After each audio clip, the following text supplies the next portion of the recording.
Welcome everybody to the tutorial on how to install RallySimFans for Richard Burns Rally.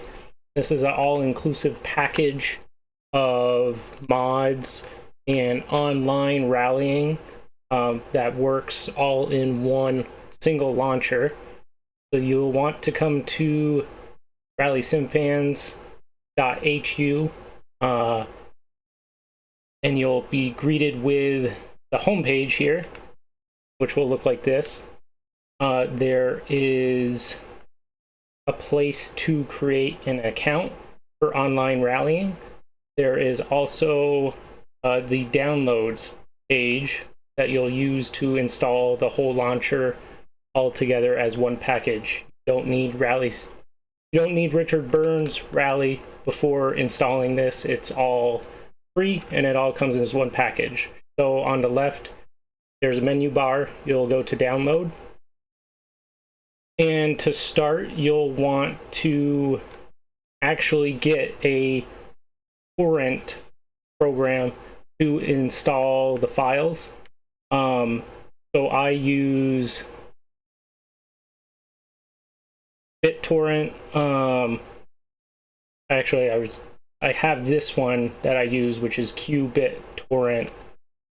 And this is a program that basically uses a bunch of people's computers to download single files from instead of a full server. They had basically got overloaded and they went to this format. So you'll want to start by getting a torrent program. Be careful when you go to install that it's not also... Make sure you just click the right things and aren't installing bloatware. There was stuff like CC cleanup and other like virus protection software that it asked while installing the file. So you just want to make sure you're just getting the torrent program. And then you come down here and you'll install the installer files. So if you click that, mine's already in here, but you'll want to set a destination, which mine's on my iDrive, but basically you can create a location for your installer files. I've just put it on my iDrive under Richard Burns Rally, and it installs under, this is the only folder that I started with, and all these, nothing in there. Oh, that's just choosing the path. But in this folder, it will download and save all the maps and stuff. You can see it's got 38 gigabytes of stuff in there. So that is the folder, and then you just want to run this, and it'll take as much time as it takes to download 32 gigabytes of stuff. The other thing that you want to get is the installer app. So if we click that, I've got a couple of them already. And it'll prompt you with this, and you just run it anyway. And it pops up the other little window. I gotta find where it went.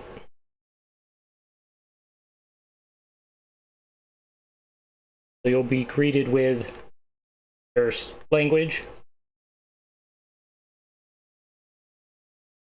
And it disappeared behind my other window. Then you get this information page. So when you install Richard Burns Rally or the RallySimFans mod, you don't want to put it in any of these locations.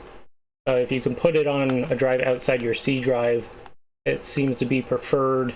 It's also quite a large file once all downloaded, or the whole package. I think it's about 120 gigabytes with all the maps currently.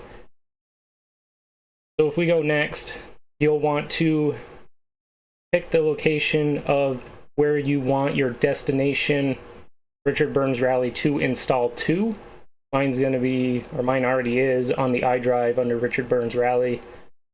And then here you want to pick where your torrent files are located, or your RSF installer files. This is the torrent file. So mine works under installing it under the Richard Burns RallySimFans installer files. This remains the same. You'll never change this. When you come back into update later, this stuff auto prompts. To update, you do the same thing without, you don't have to go through the torrent portion again, but to update, you basically come here, install the installer, or open the exe launcher for the installer. You get the same prompts. This is already pre-filled out once you do this the first time. Click next. You'll want to click full installation on your first time through. If you're updating an previous install, I mean, it's already selected for me, but you'll click that.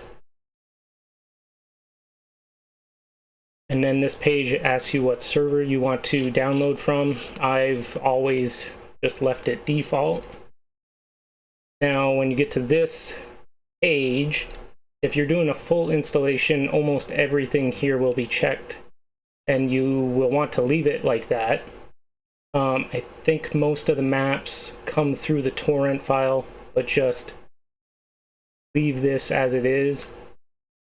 If you're updating install or updating the game, or if you're missing stages, so like March 23rd, 2025, they introduced new stages. If I go here and click this, it'll select the maps that came, or the stages that came during that update.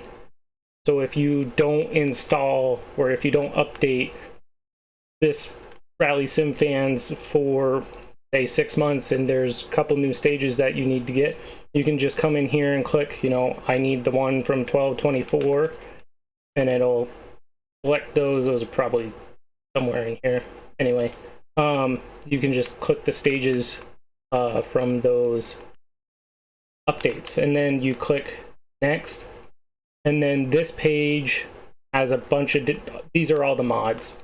So when you do your first install, you're probably going to get almost all of these. If you're running virtual reality, there's boxes for those. I have virtual reality. This is the most recent one, I think. There's also triple monitor support in here. Director's Cut is like a replay controls. Pacenote plugin that basically you can edit all Pacenotes within the game, stuff like that. Your first time through, everything's going to be checked. I would just leave it as such. Every time you come in here, though, if you're updating at a later point, you'll want to uncheck this launcher. If you already have it, it'll just giving you more and more launcher. And then you would click next. I don't need to do anything, so I'll catch you in a minute when we look at the launcher. So after you're done with the installer, your Richard Burns Rally folder should look like this. Your install files are here, or installer files. This is the torrent files. They all get extracted into the main Richard Burns Rally folder. There are, like within here, you can go in here. This is how you change skins on the cars. So, there are templates out there. You can tweak some of the skins. There's X amount of cars. There's 131 in here. So there are some things you can tweak in there.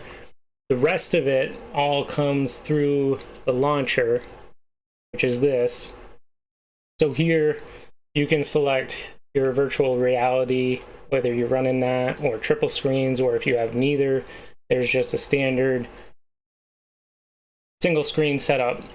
This is where you log in to your Rally, so you'll want to create a RallySimFans account, which is all accessed or all done through the main RallySimFans.hu website.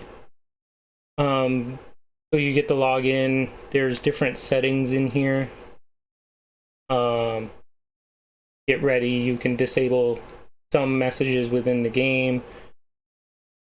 There's Pacenote stuff. I haven't edited any Pacenotes, but if you wanted to import somebody else's Pacenotes, I believe you can do all that here. There's replays. So if you set lap records. Sometimes they request you to upload those. You can get those all here. Show you, if you click on this, it'll tell you where these are saved at. In here, more importantly, is the screen and graphics settings. So you want to set all this up. Richard Burns Rally is 20 plus years old at this point, so there are settings here. Probably can run them all on high. It's not too demanding of a game, but some of the stages now are pretty detailed. There's custom stuff. You scroll down for triple screen setup. Once you get it running, it seems to work pretty well. In here, in the cockpit and dashboard, you can change from kilometers to miles, so metric and imperial. Fahrenheit and Celsius. You can set the rotation of the steering wheel. You can, once you calculate your FOV, you can set a default FOV within the game, which I'll show you how you can change your camera. And then in here you can show, hide steering wheel, wipers, all this good stuff. There are internal dashes within the game, but there's also HUD and overlay stuff, which I actually have all that turned off, so you won't see it. But you can go in here and play. There's tons of different dashes in here. I don't know if you can actually see them beforehand. It looks like, and there's links to some of that stuff. There's overlays. I've hid those, but anyway, if there's stuff that you see that you don't like, it's probably all controlled from within the launcher. So I know there's like a gauger plugin that shows up, which shows a bunch of stats that gets enabled by default. I think that is this gauger plugin here. So if you see like your throttle, clutch, brake input, steering input, a bunch of stats like RPM, tire temps, all that, you want to turn that off. That's the gauger plugin here. It took me a while to find that. There's also controls in here. So being in old games, some new controls like to be inverted. So I believe this is enabled. Invert all my equipment. So my throttle, clutch, brake, handbrake, all had to be inverted. You can do that here. There's other stuff. You can just take a look through all this. I'm not going to go into detail on all of it. There's more and more and more stuff. Yeah, so we'll just, and you can go in here, and that last page of the installer, if you want to turn any of that stuff off, you can just come in here and disable it right here. So I'll catch you inside Richard Burns Rally, and then we'll talk about going and signing up for rallies. All right, so we're in Richard Burns Rally. This is the RallySimFans screen. May or may not bring you here very first time. I'm logged in, so it has brought me to this page. You will likely be at this page when you get here. This is the RallySimFans. So if you ever played Richard Burns Rally, it was originally made for single player use. There might have been some online. I might be wrong on that. But anyway, this screen here, the black space, was the old start of season quick event stuff. There is a profile. I don't think you need to touch this. I think this is all already set up in the RallySimFans version. In here, options, you will need some of this stuff. So you can, audio settings, controls you will have to set up through here. And there's actually a split of controls. So here you have your primary controls, you have your steering, your brake, accelerate, all that stuff. Gear up, down. Ignition, if you want all that stuff. There's force feedback stuff, so if you run in a wheel, you'll want to play with that here. Other things, audio, there's co-driver callouts. Sorry, this is just sound related. Engine sound, co-driver sound. There is Pacenote settings. Within, so you'll see that it's French. It's set to the French co-driver callouts. It's actually in English, so I think within, I don't know if it's the pack I have, but anyway, I run a secondary mod pack. It happens to use the French space for my co-driver mod. Call out distance is all in here, so that's if you want further away, you crank that to the right, I believe. If you need closer calls, you just adjust as needed. You can turn on, I have all this turned off, but the directional pace notes at the top of the screen, that's your 2D visual pace notes. In-game clock, checkpoint times. Now some of this, I don't think the pace notes, but like the in-game clock and stuff, that can be set through the overlays, which I actually don't know how to do. In here, there's, you know, other plugins which we can access through this other screen. So if you're on this main screen and you need to get to RallySimFans, you just click enter here, ask you to log in probably. Now through here, there's more options. So after you set all your controls, you can actually come into utilities. There's RBR controls. So I run a shifter that can do both H pattern and sequential. So in here, there's 4 pages of stuff. I have a lot of this I don't even need, but there is a section where I can, you know, hit a button on my keyboard and toggle between my sequential mode on my shifter or the H pattern mode. There is also clutch. You can be required to push the clutch in, you know, and a certain amount. And there's bite point on the clutch, all that stuff. You can play with that all here.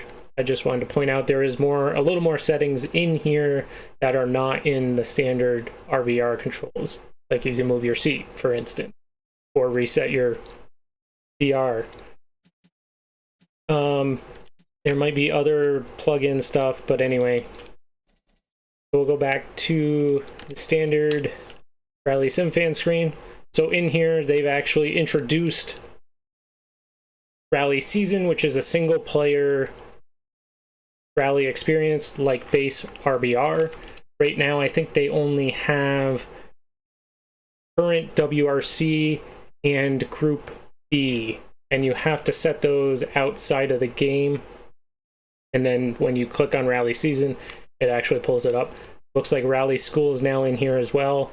This is a good place to practice the initial startup that you get from Richard Burns. So it'll teach you acceleration, deceleration, going through corners, all that stuff. The physics are a little different from most rally games, so it might be beneficial to most people to actually take a stab at Rally School. It also teaches you the co-driver callouts and has you go through the practice course or the practice stage to beat a time. In here, you can also view your past replays, which actually we'll use here in a second. There is practice mode, so you can go here and you can pick any stage. There's hundreds of them, and they sort by country, conditions, or you can also favorite the ones you like. There's different settings here, and there's tons of cars as well. The list of the different rally groups can be found on the RallySimFans website. there, you know, there's different classes. Some groups are bigger than others.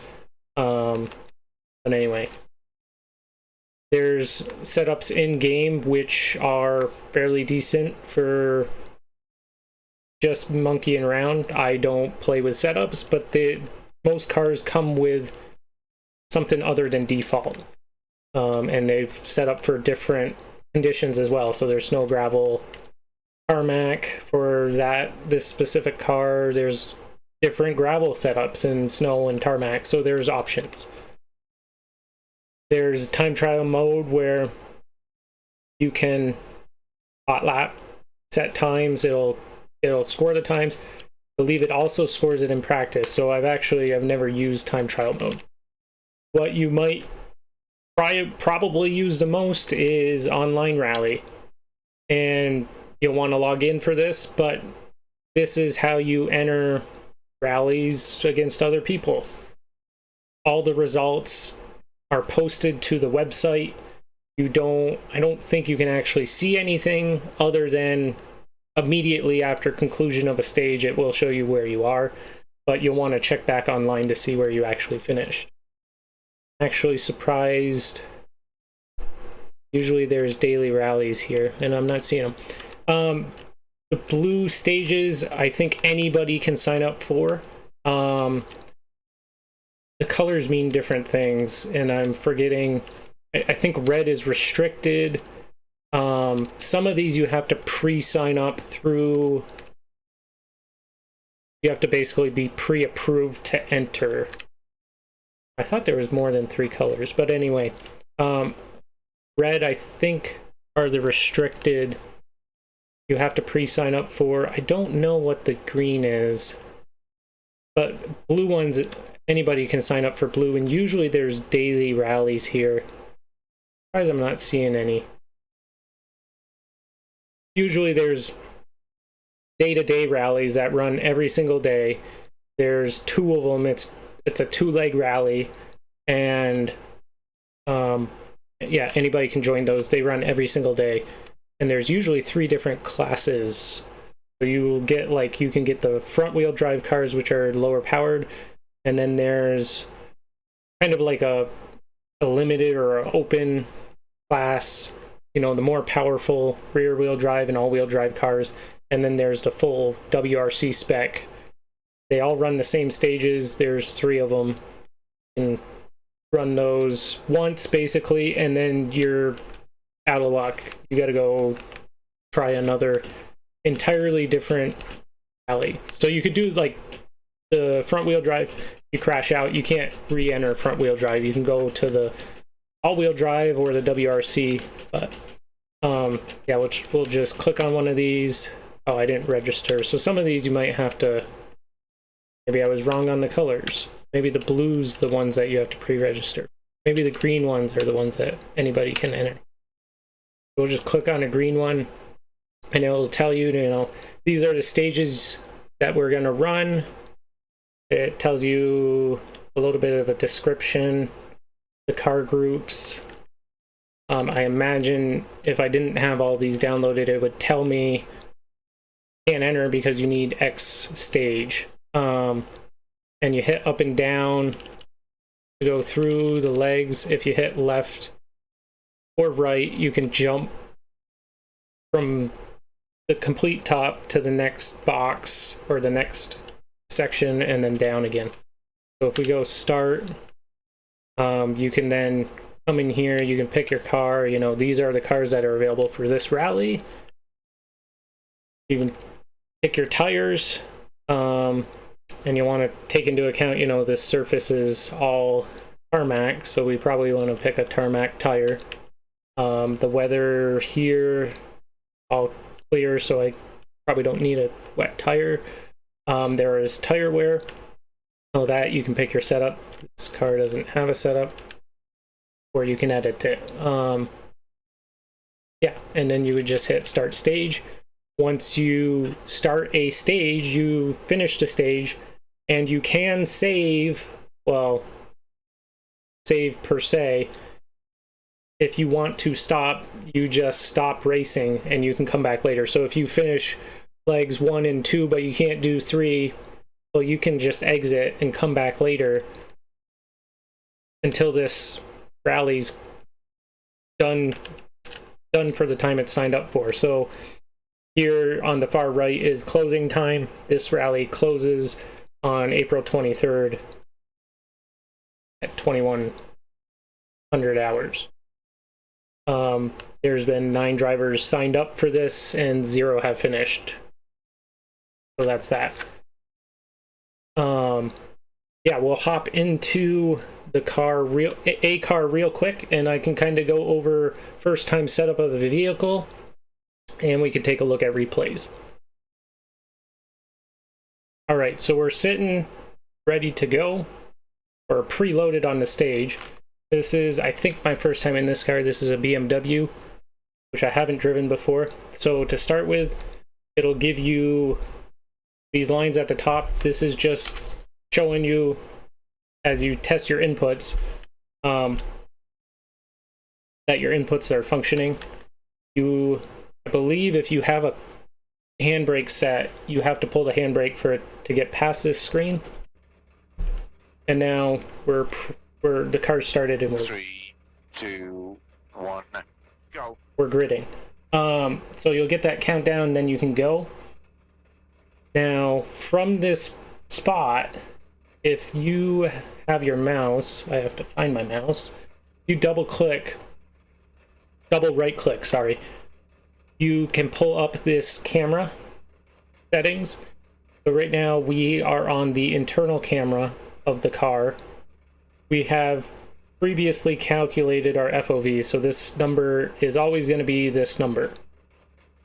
When you get into the car, not every car is set up perfectly.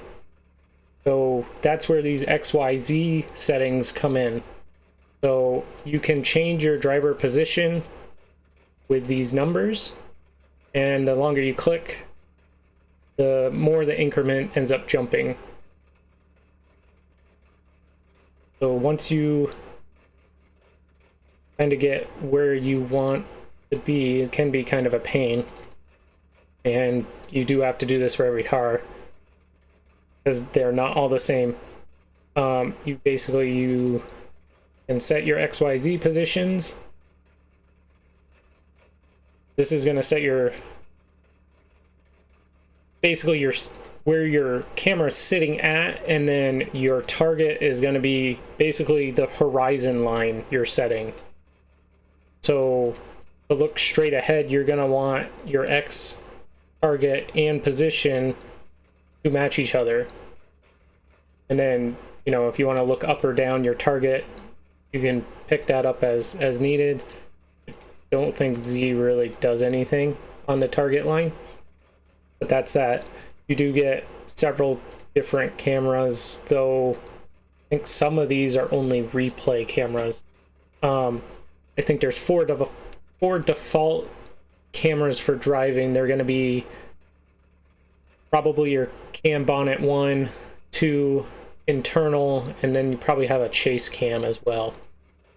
And you can show the car exterior. Some of them can't do that. Once you're done, you click save. Your camera settings get saved.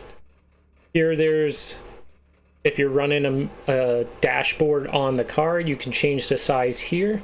Again, this was double right click to get into this screen. On replay, you can mute Pacenote in the replay, and you can also activate the HUD within replay. There's also telemetry. I've never played with that.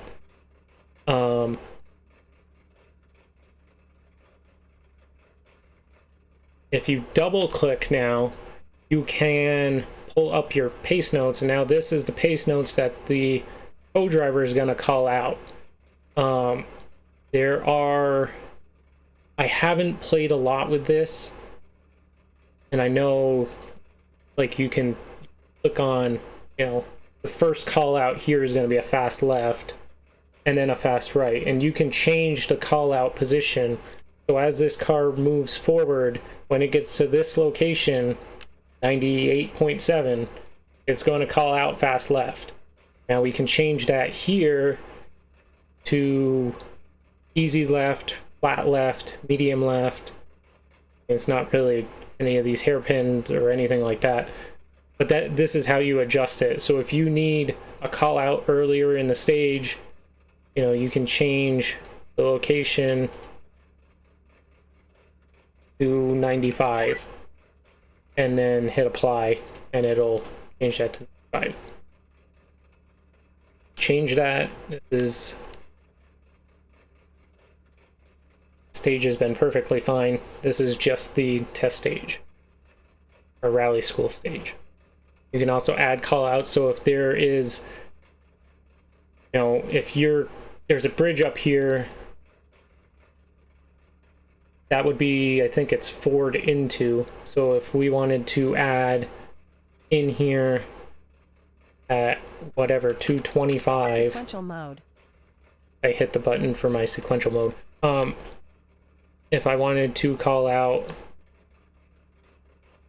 narrows or caution, you know, there's a bunch of settings in here. If you, yeah, sometimes the Pacenotes are built for a certain car, so if you drive a different car, it's going to impact the Pacenotes. And their, what is the word I'm looking for? Their, not responsiveness, but their strict, or their risk factor, risk level.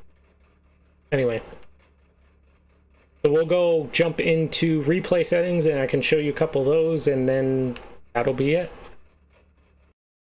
So this is replay mode, and we have all the replays that I previously have ran. We'll just load one of these up and take a quick look at the controls that you can utilize in replay mode.